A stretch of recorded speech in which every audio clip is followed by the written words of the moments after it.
옛날에 한 책에서 읽었던 이야기 한 토막을 이렇게 소개함으로 오늘 설교를 시작하고자 합니다. 한 우한데요, 한 마을에 세 바보 형제가 살고 있었습니다. 그들이 어느 날 침묵의 굴을 들어가는데 그 굴은 말을 하면 죽는 그런 굴입니다. 그래서 이 삼형제가 마음을 단단히 먹고 우리가 이 굴을 좀 이렇게 돌아보지만 절대로 우리 말하지 말고, 그래서 우리 생명을 빼앗기지 말자고. 그리고 이 바보 삼형제가 굴로 이렇게 들어갔습니다. 조금을 들어가다가 가장 맏형이 그만 말을 하고 말았습니다. 야, 너희들 말하면 죽는다. 그리고 죽었습니다. 형의 죽은 모습을 보고 둘째가 막내에게 이렇게 그만 말을 하고 말았습니다. 봐, 말하면 죽잖아. 그리고 죽었어요. 그 형들의 모습을 보았던 막내가 그 모습을 보고 나는 아무 말도 안 했다. 그리고 죽었대요. 이 우화가 우리에게 주는 메시지가 있는데, 그거는 뭔가니 사람이 말을 안 하고 산다는 게 얼마나 어려운 일인지를 우리에게 가르쳐줘요.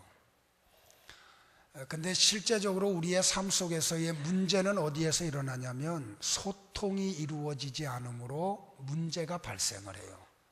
부부간의 대화의 소통이 열리지 않을 때, 자녀들과의 부모들이 이 소통이 단절될 때, 이웃들과 나라들 간의 소통이 단절될 때 우리는 오해를 사고 또 어려움 속에 또 빠지곤 하는 걸 많이 봐요. 근데 우리의 소통의 문제에서 가장 중요한 소통의 단절은 하나님과의 소통이 단절되는 거예요.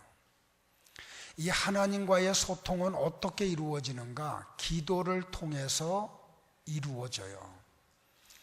그래서 이 기도를 가리켜서 어떤 분은 말하기를 뭐라고 표현하냐면 기도는 영적 호흡이다 라고 이야기해요. 우리는 이 육이 살기 위해서 본능적으로 호흡을 해요. 호흡은 산소를 우리가 이렇게 마시고 이산화탄소를 이렇게 뱉어내는 게 호흡이에요.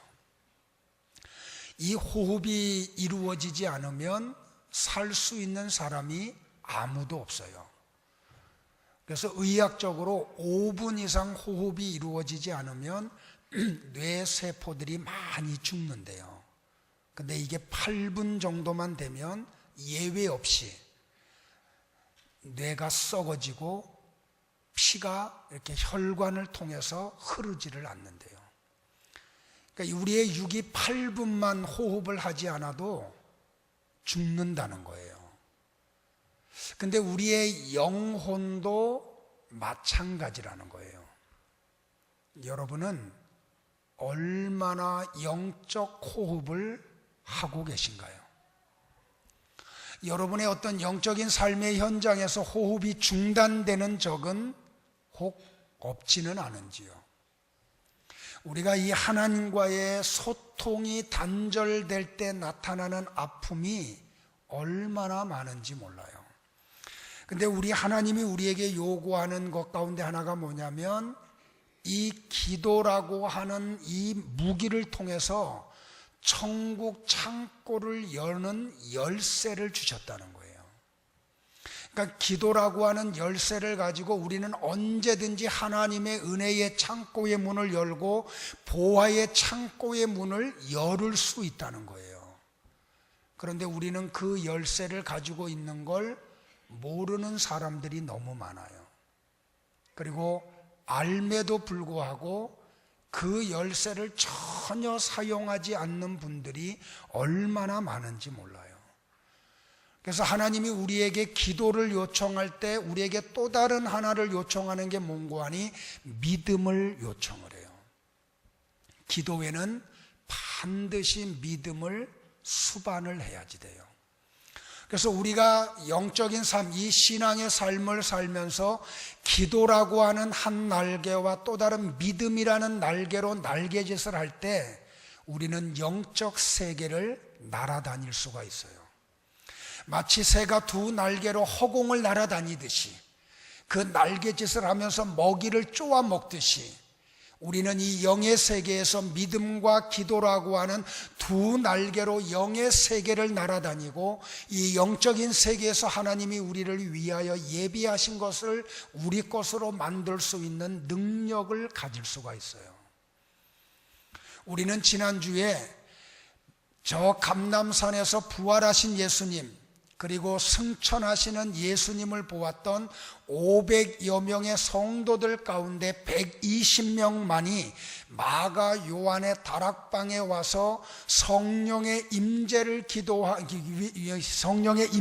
기대하며 기도했다는 내용을 우리가 같이 상고를 했어요. 그리고 그들 가운데 성령의 임재가 이루어진 내용을 같이 상고를 했어요.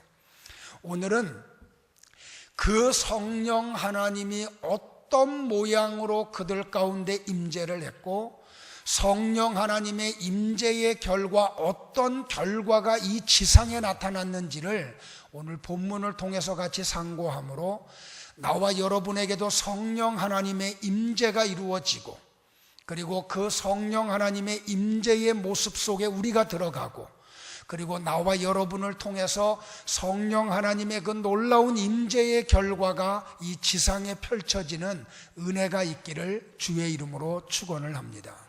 우리 옆 사람들하고 한 번만 축복하는 시간을 가질까요? 성령의 충만함을 받으시기를 바랍니다 하고 교제하겠습니다.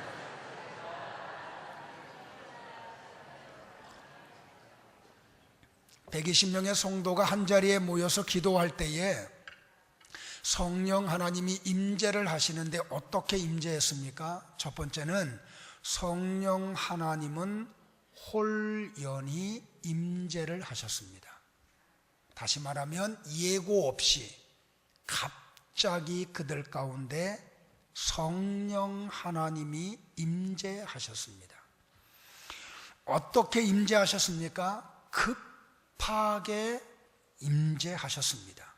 마치 여름 하늘이 맑았다가 갑자기 어두워지며 소나기가 쏟아지듯이 성령 하나님은 갑자기 그들 가운데 임재하셨습니다. 그 여름에 쏟아지는 그 소나기가 골짜기를 흘러가고 냇가를 넘치게 하고 강물을 범람하게 하듯이 오순절날 마가의 다락방에 모였던 120명의 성도에게 갑자기 임재한 성령 하나님은 그들을 급하게 몰아가시고 급하게 사용하셨음을 우리가 보게 됩니다. 이 성령 하나님은 강력하게 나타났습니다. 아무도 저항할 수 없도록 그 임재하시는 성령 하나님을 아무도 거부할 수 없도록 우리 하나님은 강력하게 임재를 하셨습니다. 이 성령 하나님은 오늘 본문 2절에 보니까 바람 같은 소리로 임재를 했습니다. 구약 성경을 기록한 히브리어나 신약 성경을 기록한 헬라어를 보면 바람과 성령이 동의어로 기록된 경우를 우리는 자주 보게 됩니다. 그러면 왜 성경을 통해서 하나님이 성령의 임재하심을 바람으로 묘사를 했을까요? 저는 두 가지로 묵상을 했는데 하나는 뭔고하니 바람의 신비성 때문입니다. 바람은 어디서 시작돼서 어디로 불어서 어디에서 마치는지를 우리가 알 수가 없습니다. 마찬가지로 성령 하나님은 어디에서 시작이 돼서 누구에게로 흘러가고 그리고 어디에서 마치는지 모르는 신비함이 여기에 담겨져 있습니다. 성령 하나님의 그 임재하심은 사람의 뜻과 관계없이 성령 하나님의 뜻을 따라 역사를 하고 계십니다. 또한 바람에는 소리가 있습니다. 여기서 소리라는 말이 몇 가지 복합적인 뜻을 가지고 있는데, 성령 하나님이 임재할 때 우리의 감각기관에 들려오는 소리가 있습니다. 마찬가지로 성령의 임재가 이루어질 때 우리는 성령의 소리를 들을 수 있고 하나님의 소리를 들을 수가 있습니다. 이 시간에 우리가 하나님의 말씀을 들을 때도 저는 성경의 감동으로 기록된 하나님의 말씀을 성령의 감동으로 제가 해석을 하고, 대언을 할 때 듣는 여러분들도 성령의 감동으로만이 들을 수가 있습니다. 성령은 이렇게 놀라운 주의 소리로 나타납니다. 엘리야가 갈멜산 꼭대기에서 무릎을 꿇고 얼굴을 무릎 사이에 파묻고 기도를 드립니다. 하나님, 비를 달라고, 이 땅에 비를 달라고. 3년 6개월 동안 비도 내리지 않고 이슬도 내리지 않았던 이 가물은 땅, 메마른 대지에 단비를 달라고. 그때에 엘리야가 단비의 소리를 듣습니다. 이 소리는 은혜의 소리였습니다. 에스겔이 들은 소리는 여호와가 출동하는 소리를 그가 듣습니다. 요한이 밤모섬에서 들었던 소리는 하나님의 계시의 소리였습니다. 소아시아에 있는 7교회를 향해서 예수님이 그래서 이렇게 말씀을 하십니다. 귀 있는 자는 성령이 교회들에게 하시는 말씀을 들을지어다. 우리는 성령 하나님의 임재하심이 바람같이 임재하셨다는 것을 기억하시고, 호련히 강하게 급하게 바람같이 임재하는 성령의 임재 속에 들어가기를 주의 이름으로 권고를 드립니다. 성령 하나님은 불의 혀같이 갈라지게 각 사람 위에 임재를 하셨습니다. 불은 종종 하나님의 임재를 상징을 합니다. 출애굽기 3장에 보면 모세가 그의 장인 이드로의 양들을 이끌고 40년 동안 광야를 다니면서 양떼를 먹입니다. 그러던 어느 날 하나님의 사자가 가시나무 불꽃 가운데 임재를 하십니다. 모세가 양을 치다가 그 모습을 보고 이상하다고, 그리고 그가 가시덤불 불꽃 가운데 찾아올 때에 이렇게 출애굽기 3장 2절이 기록을 합니다. 여호와의 사자가 떨기나무 가운데로부터 나오는 불꽃 안에서 그에게 나타나시니라. 내가 보니 떨기나무에 불이 붙었으나 그 떨기나무가 사라지지 아니하는지라. 사실은 이 불꽃 가운데 누가 임재하십니까? 여호와의 사자가 임재를 하십니다. 그리고 모세를 만나시고 그 모세에게 사명을 주시고 애굽으로 보내 당신의 선민 이스라엘 백성들을 이끌고 적과 꿀이 흐르는 가나안 땅으로 인도하는 사명의 길로 내어뭅니다.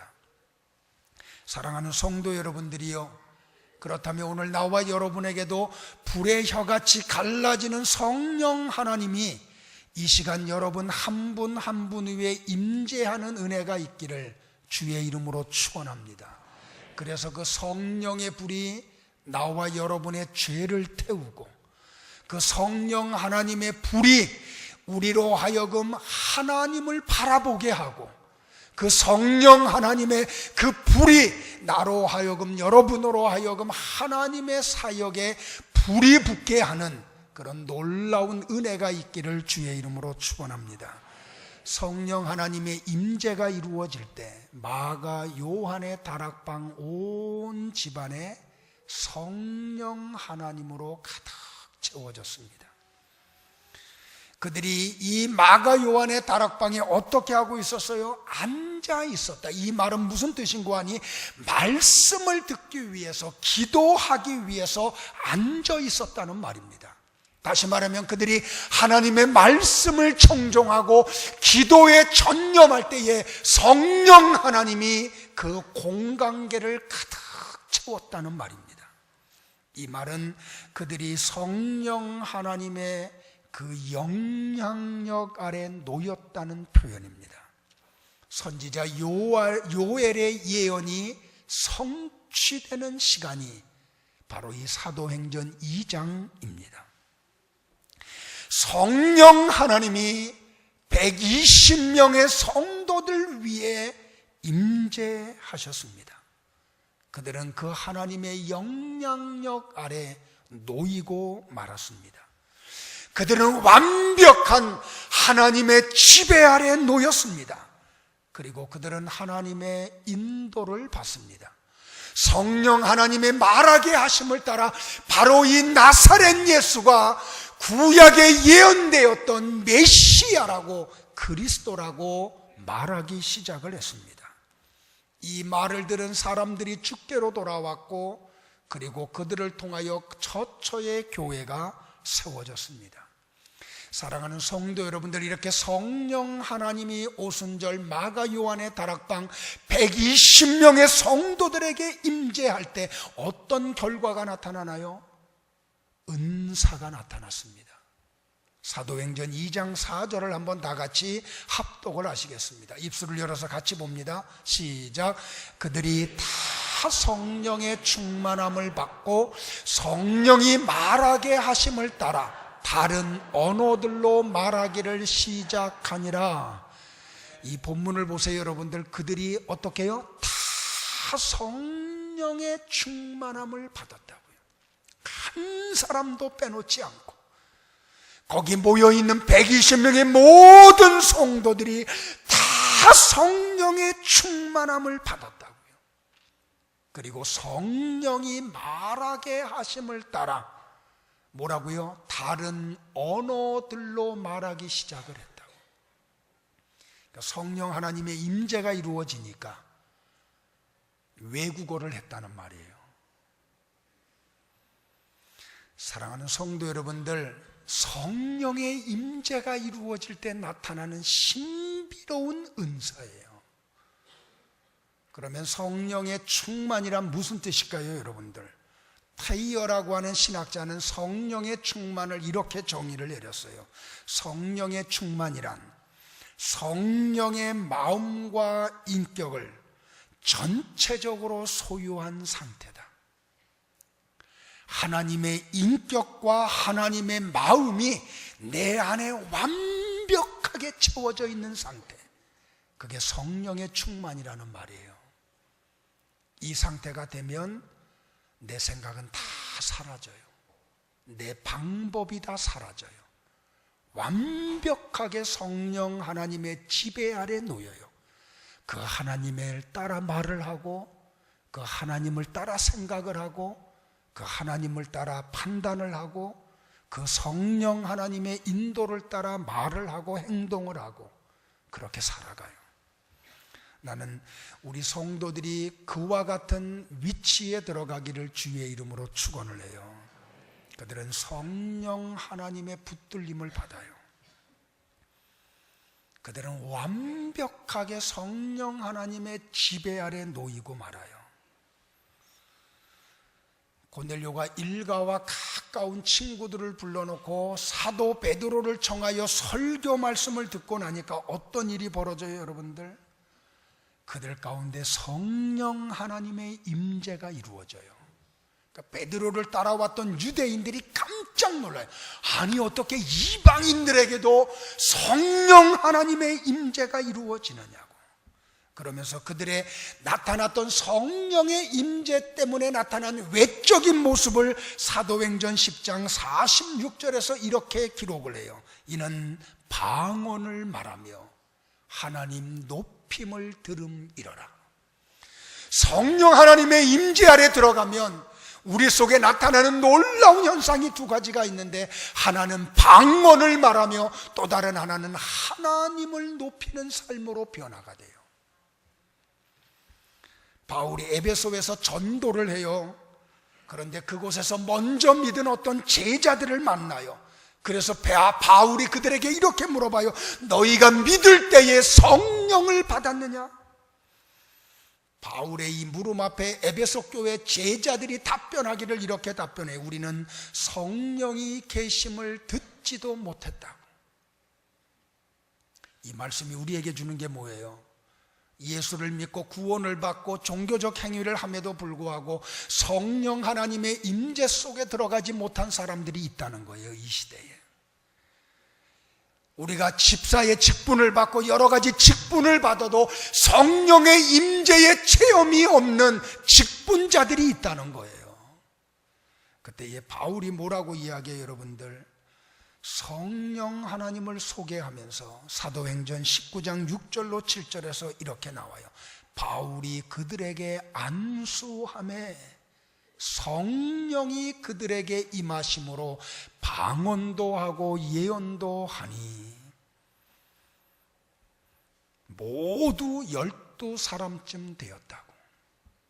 그러니까 예수를 믿었음에도 불구하고 성령의 임재 속에 못 들어간 그들에게 바울이 안수할 때 성령의 임재가 이루어졌다는 말이에요. 방언에는 두 가지가 있죠, 그죠? 고린도전서 12장에 말하는 영적 방언이 있어요. 이거는 하나님만이 알아듣는 소리. 그런데 여기 사도행전 2장에 나타나는 이 방언은 외국어로 말하는 방언이었어요. 두 번째로 성령 하나님의 임재가 이루어질 때 나타나는 외적인 현상이 뭔고하니 처처에 교회가 세워졌다는 사실이에요. 마가 요한의 성령의 임재 속에 들어갔던 성도들이 방언을 통해서 그들이 했던 게 뭐예요, 여러분들? 그들이 바로 뭘 전하는 거 아니? 예수 그리스도를 전파해요. 다른 거 아무것도 없어요. 성령 하나님의 임재가 이루어지면 자랑하는 게 누굴 자랑하는 거지? 예수 그리스도를 자랑을 해요. 오직 예수만을 선포해요. 하나님이 사람의 몸을 입고 이 땅에 오셨습니다. 그분은 나사렛 예수 그리스도이십니다. 그분이 여러분의 죄를 해결하기 위하여 십자가상에서 달려 돌아가셨습니다. 그러나 그분은 무덤 가운데 머물지 아니하고 3일 만에 다시 살아나셨고 40일 동안 우리와 함께 하시다가 바로 어저께 천국으로 승천하셨습니다. 그때 어떤 일이 벌어져요, 여러분들? 사도행전 2장 41절에 보니까 그 말을 받은 사람들이 세례를 받음에 이날에 신도의 수가 3,000이나 더하더라. 사도행전 2장 47절에 보니까 하나님을 찬미하여 또 온 백성에게 칭송을 받으니, 따라합시다, 주께서 구원받는 사람을 날마다 더하게 하시니라. 참 놀라운 일입니다.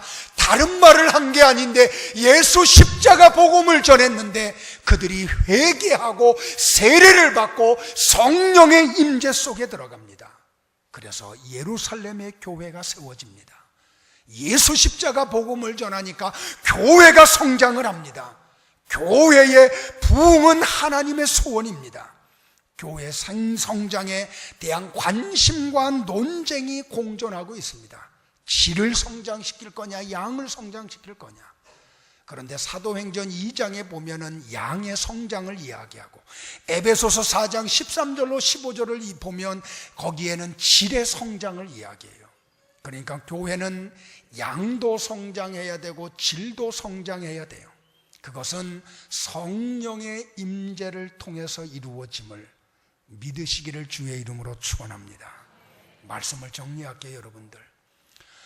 거듭난 그리스도인들에게 꼭 필요한 한 가지가 있다고 하면 그것은 성령의 임재 아래 들어가는 거예요. 예수 십자가의 복음을 통하여 거듭난 그리스도인들이 있다고 하면 그 성도들에게 필요한 것은 성령의 충만함이 있어야 된다는 거예요. 이것은 모든 그리스도인들이 사모해야 될 내용이에요. 성령 하나님의 충만함 속에 들어갈 때 우리는 이 시대를 향한 하나님의 뜻이 무엇인지 비로소 발견할 수가 있어요. 하나님의 뜻을 찾고 하나님의 뜻을 따라 살았던 모든 하나님의 사람들을 보면 그들은 공통적으로 성령의 임재 아래 놓여 있었다는 사실이에요. 사도행전 4장에 보면 예루살렘의 작은 기도 모임이 성령으로 충만하게 되었어요. 사도행전 8장 15절로 17절에 보니까 사마리아에 있는 사람들이 성령의 충만함 속에 놓여요. 사도행전 9장 17절에 보니까 다메섹에서 부활의 주님을 만났던 바울이 아나니아 선지자로부터 안수를 받을 때 성령의 충만함 속으로 들어가요.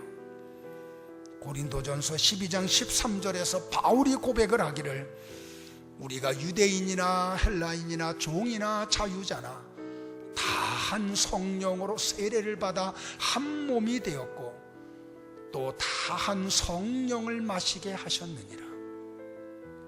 이 시대에 나와 여러분이 사모해야 될 것은 그 어떤 것도 아니고 성령의 임재하심이 내게 이루어지기를 바라야 돼요.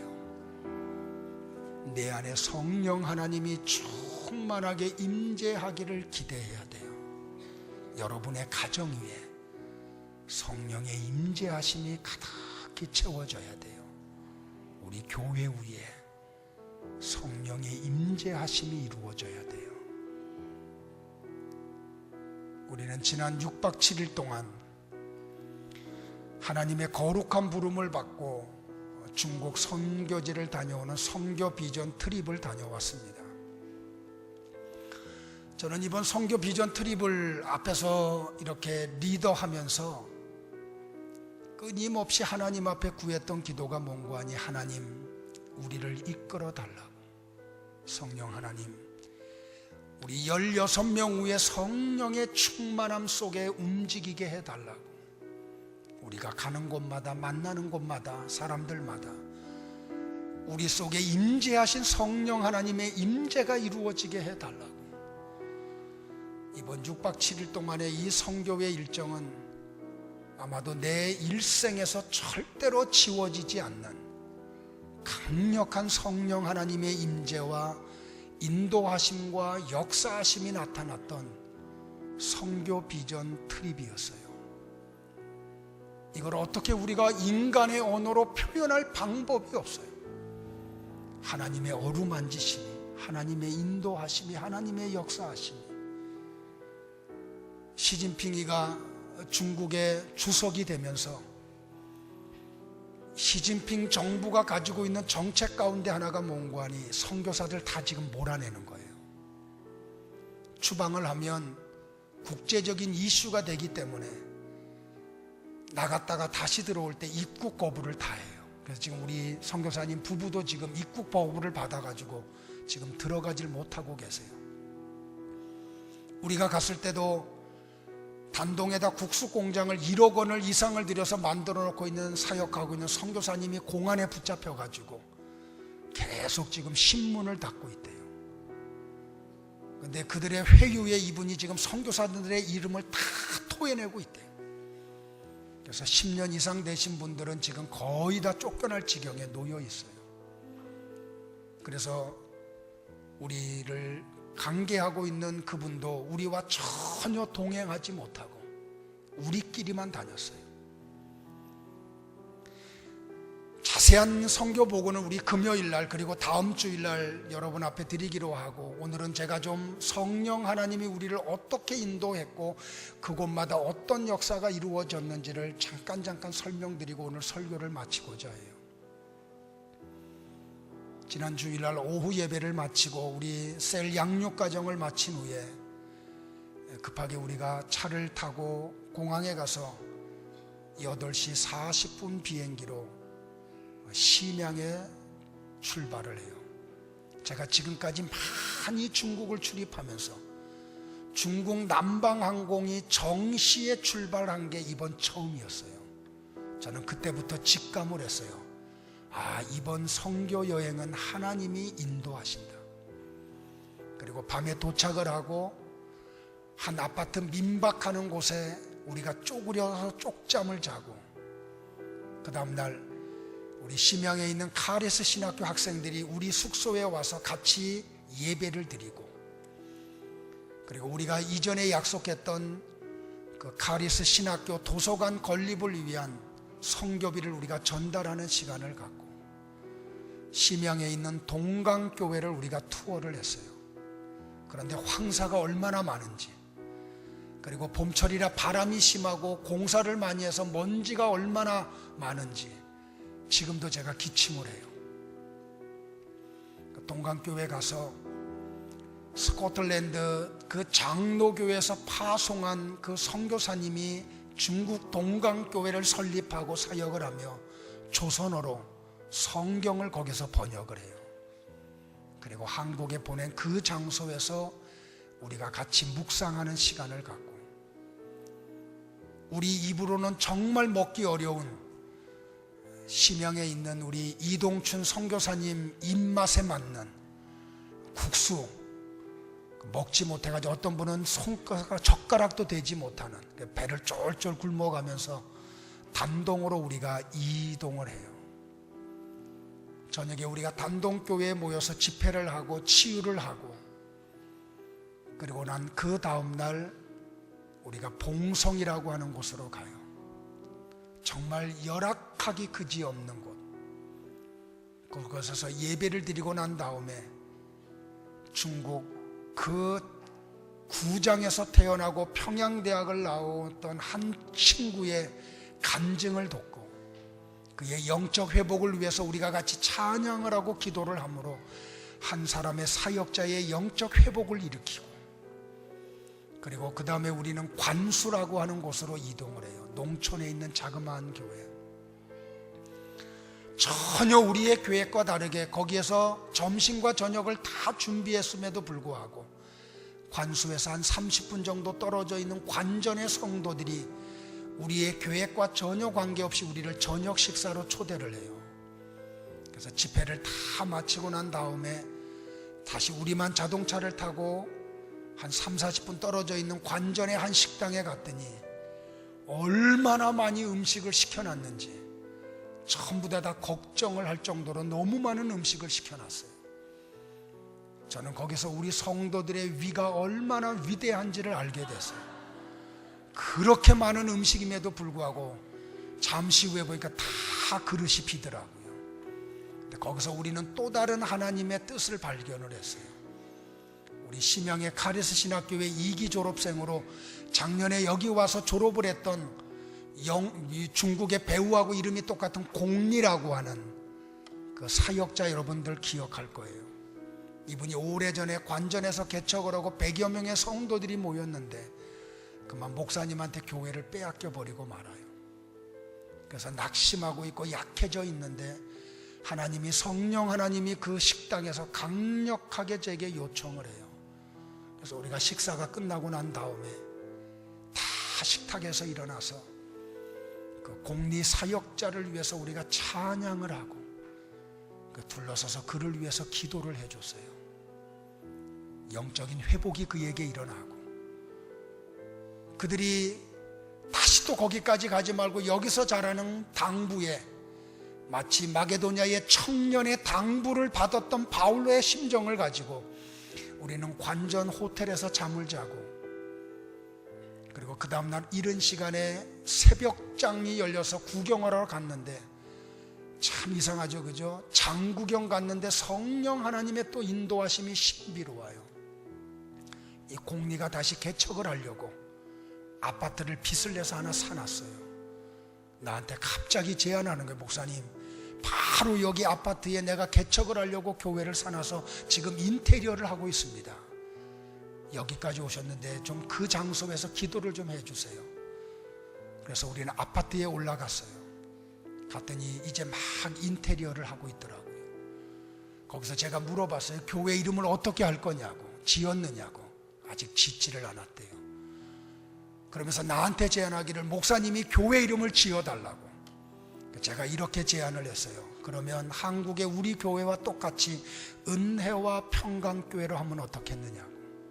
그리고 은혜라는 단어와 평강이라는 단어를 설명하니까 너무 좋다고. 그러면 은혜와 평강교회라고 하겠다고. 그래서 한 교회를 세웠어요. 그리고 6월 달에 개척 감사 예배를 시작을 하면 제가 가서 설교를 하기로 약속을 하고 왔어요. 그리고 나서 하루와 교회로 또 갔는데 예배를 드리고 난 다음에 치유 사역으로 들어가는데 제가 사모님에 대한 이야기를 들었어요. 사모님이 간경화에 걸리고 복수가 차기 시작을 해서 건강이 너무 많이 상해 있다고. 성령 하나님이 그때 또다시 역사하시기를 성도를 위한 치료를 다 뒤로 미루고 사모님을 위한 치료를 하기 시작을 했어요. 우리 성도들이 다 자리에서 일어나고 신학생들이 다 자리에서 일어나고 하루와 교회 성도들이 다 자리에 일어나서 우리 사모님을 축복하기 시작을 했어요. 찬양을 한 20분 동안 같이 축복을 하고 그 다음에 성도들에게 제가 부탁을 했어요. 당신들이 무지해서 그랬든지 아니면 관심이 없어서 그랬든지 사모님이 이 지경 될 때까지 만들었는데 이 시간 사랑의 마음으로 와서 사모님을 포옹하고 축복을 하라고. 울음바다가 돼요. 그 뒤에 신학생들이 한 사람 한 사람 와서 또 사모님을 안아주고 마지막에 우리 성도들이 사모님 주변에 둘러서서 그를 축복하기 시작을 했어요. 그리고 내 아내가 그분을 꽉 안고 기도할 때 성령 하나님의 임재가 이루어져요. 그리고 사모님을 만지기 시작을 해요. 그래서 맨 앞에 장의자에 그분을 눕히고 저는 축복하기 시작을 했어요. 한 2시간여 동안. 그리고 났더니 사모님의 얼굴이 살아나기 시작을 해요. 그렇게 거무튀튀하고 탁하고 핏기조차 없었던 얼굴에 환하게 밝아옴이 일어나요.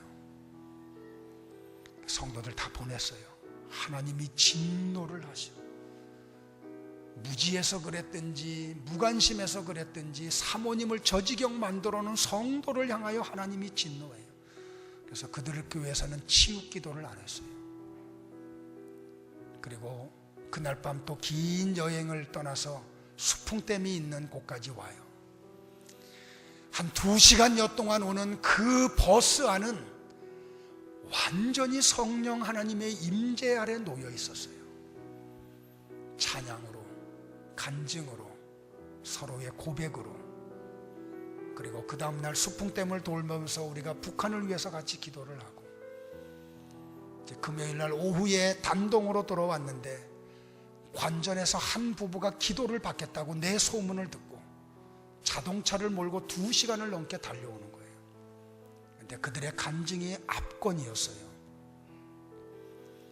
목사님 앞에 찾아가서 기도받으려고 오니까 사탄이 방해를 하는데 수도 없이 전화 안 하던 사람들이 막 전화가 빗발치더라는 거예요. 그리고 남편의 자동차를 몰고 오려고 그래. 남편의 자동차가 고장이 나더래요. 그런 적이 없네. 새 차인데도 불구하고. 그래서 부인 차를 몰고 오려고 했더니 자동차 키를 어디다 놨는지 찾을 수가 없더래요. 그래서 친구에게 빌려줬던 그 자동차 키를 어렵게 찾아가지고 오는데 또 중간에 고장이 나더래요. 새 차인데.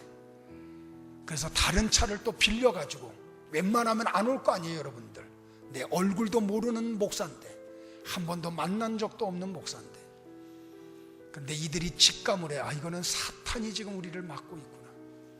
그래서 다른 자동차를 빌려가지고 아주 느지막하게 단독 내가 머물고 있는 호텔에 와요. 그들과 이렇게 대화를 나누는 가운데 하나님이 그들 부부를 만지기 시작을 해요. 눈물을 툭툭 떨어뜨리면서 감격에 겨운 눈물을 흘리고 안수기도를 하니까 또 하나님이 또 만지기 시작을 해요. 한 4시간이 지나고 난 다음에 제가 이렇게 이야기했어요. 나이 차이가 많이 나지 아니하지만 이 시간에 내가 영의 아버지로 당신을 안아주기를 원한다. 힘든 거 있으면 내게 다 쏟아 놓으라고. 그리고 호텔방에서 그를 안아줬어요. 눈물을 흘리기 시작을 해요. 다시 돌아가야 되기 때문에 그들을 식사를 대접하고 돌려보내면서 우리가 언어가 통하지 않지만 힘들 때가 되면 언제든지 내게 전화하라고. 내가 한국어로 기도할 테니까 성령 하나님이 당신을 만져주실 거라고. 그리고 2 가정을 공리가 개척하는 교회의 개척 멤버로 제가 전도를 해서 붙여놨어요. 그리고 어제 새벽 3시 반에 일어나서 급하게 짐들을 꾸리고 한국에 도착을 하니까 약 1시 조금 넘었던 것 같아요. 이번 선교 비전 트립을 갔다 오면서 제가 느낀 것 가운데 하나가 뭔고 하니, 이번에 가신 이 팀은 제가 그런 표현을 몇 차례 했어요. 환상적인 팀이었다. 어느 한 사람, 자기 얘기한 사람이 6박 7일 동안 한 번도 없었어요. 무슨 지시가 떨어지면 마치 강아지가 주인 앞에 훈련받은 강아지가 순종하듯이 철저하게 순종을 하고, 각자 맡은 위치에서 본인이 해야 될 일이 무엇인지 굳이 가르쳐주고 주지 않고 지시하지 않았음에도 불구하고 자기 위치에서 자기가 해야 될 일들을 철저하게 지켜주셨어요. 저는 이런 고백을 했어요. 하나님이 여러분을 정말 사랑한다고, 그리고 앞으로 우리의 선교 이 비전 트립이 있을 때마다 여러분들은 좀 안 빠졌으면 좋겠다고. 한 집사님의 간증을 소개함으로 오늘 설교를 마치려고 해요. 집사님이 해외 출장이 잦은 분이고 전 세계를 아프리카까지 많은 나라를 다니신 분인데 이런 고백을 해요. 목사님, 이런 여행은 태어나서 처음이었습니다. 믿는 사람들과 더불어 시작부터 끝날까지 찬송과 기도와 말씀과 하나님의 은혜가 가득 찬 여행은 처음이었습니다. 너무 많은 도전을 받았습니다. 그러며 고백을 하기를, 앞으로 하나님 위해서 살겠다고, 목사님의 선교 사역에 동참을 하겠다고. 사랑하는 성도 여러분들, 성령 하나님의 인도가 그런 역사를 가져왔어요. 저는 영의 세계를 보고 또 영의 세계의 소리를 들으면서 또 이렇게 선교지를 다니면서 느끼는 것 가운데 하나가 뭐냐면, 하나님의 때가 가까워 오고 있다는 거예요. 그러므로 우리는 정신을 차리고 근신하여 기도의 삶을 살아야 돼요. 이 시대에 나에게 요구하는 하나님의 뜻이 무엇인지를 우리가 찾아야 돼요. 지금같이 신앙생활에서는 안 돼요. 여러분을 자꾸 기도의 세계 속으로 몰고 가세요. 여러분을 자꾸 말씀의 세계 속으로 몰고 가세요. 그리고 우리에게 주어진 이 한시적인 시간 속에서 하나님이 내게 요구하는 것이 무엇인지를 발견하기를 바라요. 그래서 주의 일에 헌신하는 성령의 사람들이 되기를 주의 이름으로 축원합니다. 사탄은 여러분을 그 세계 속에 들어가지 못하도록 방해를 해요. 그 맛을 못 보도록, 그 영광을 누리지 못하도록, 그 사탄의 미혹에 넘어가지 마시고 오늘부터 기도하세요. 하나님, 성령님을 내게 부어 주옵소서. 조순절 마가의 다락방에 임재했던 성령 하나님의 임재가 내게 이루어지게 하여 주시고, 우리 가정에 이루어지게 하여 주시고, 우리 셀에 이루어지게 하여 주시고, 우리 교회 위에 임재하게 해달라고. 그래서 마지막 날 하나님 앞에 칭찬 듣는 우리 모두가 되기를 주의 이름으로 축원합니다. 기도하겠습니다.